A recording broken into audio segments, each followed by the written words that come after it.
Half of all suspected chickenpox cases in the United States could be something else entirely.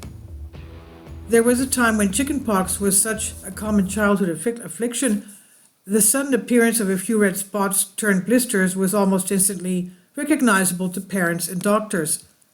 With more than 4 million cases each year in the early 1990s in the United States alone, nearly all American children experienced its rash at some point.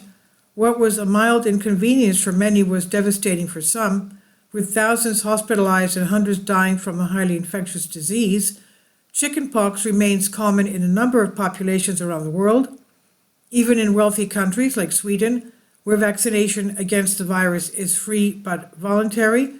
Yet thanks to widely successful vaccination campaigns starting in 1995, the disease is now so rare in the United States that doctors are misdiagnosing it half the time, according to a report from the Minnesota Department of Health.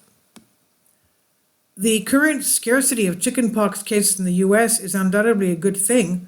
The country's nationwide childhood vaccination effort reduced case numbers, hospitalizations, and deaths in under 20-year-olds by more than 97%. Having so few severe cases, studies to study, could be presenting medical specialists with a diagnostic challenge, however.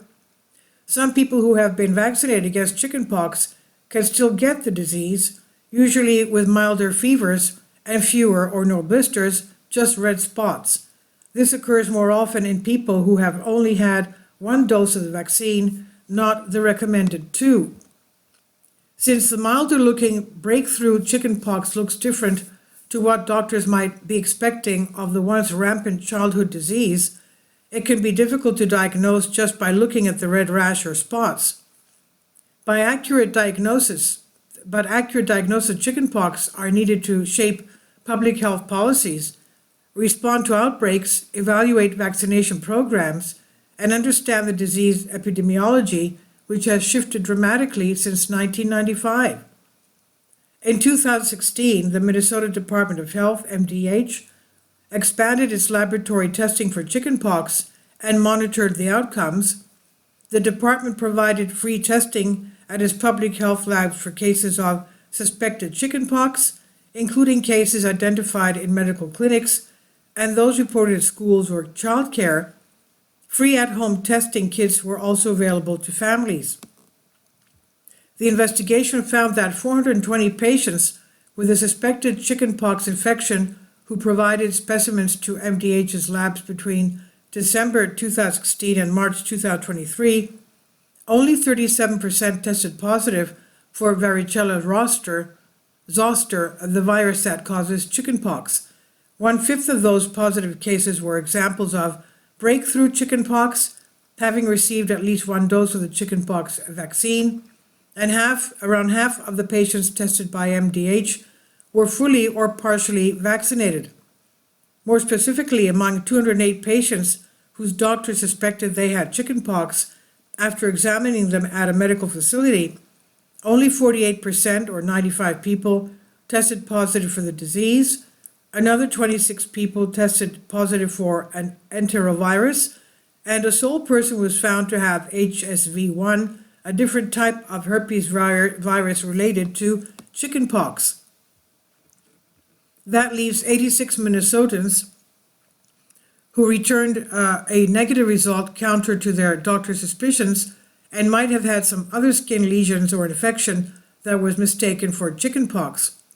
These findings suggest that the clinical diagnosis of varicella can be unreliable, especially in vaccinated patients, and underscore the importance of laboratory confirmation of varicella.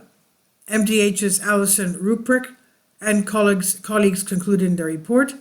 It's important to note, though, that the test results from MDH's labs represented only a fraction of lab-confirmed cases of chickenpox in Minnesota during this 6-year period, so their data does not capture the full picture of doctors' diagnosis.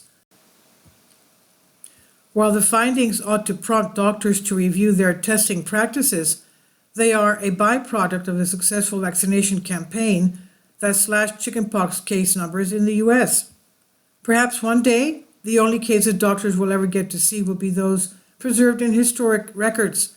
The public health surveillance effort has not been peer-reviewed like a research study, but can be accessed here in the CDC's Morbidity and Mortality Weekly Report. And this is on Science Alert by Claire Watson. Please leave your comments and thank you for your support. Kindly support my Patreon account. The daily posts are 5 videos daily, and they are totally different from what I have on my YouTube channel. Thank you so much for your support and that you find all my content so interesting. You'll find the Patreon account details in the description box below.